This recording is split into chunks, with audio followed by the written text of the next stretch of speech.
সম্মানিত ভিউয়ার্স, আমি একটা অনুভূতি জাগাবার জন্য কিছু কথা বলতে চাই।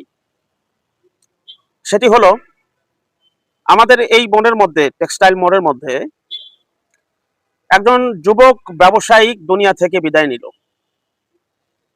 সে একজন ভালো ছেলে ছিল।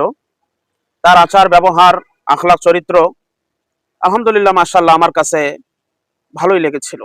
যাই হোক, তো সে হঠাৎ করে গতকালকে অ্যাক্সিডেন্ট হয়ে তার জানাজা আজকে জোহরের নামাজের পরে কেন্দ্রীয় জামে মসজিদে পড়ানো হলো।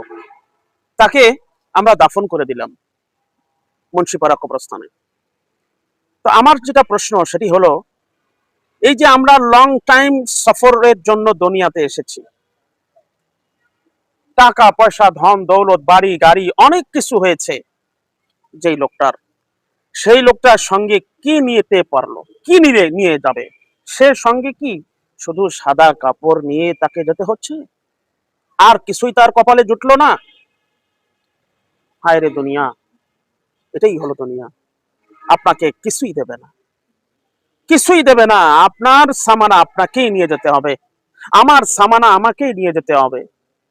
দুনিয়ার টাকা পয়সা, বাড়ি গাড়ি, নারী, অট্টালিকা, জায়গা জমি, ব্যাংক ব্যালেন্স যা আছে সব কিছুই আপনি করলেন, কিন্তু মৌতের সময় শুধু দুইটা কাপড় বা তিনটা কাপড় শুধু আপনার কপালে জুটলো।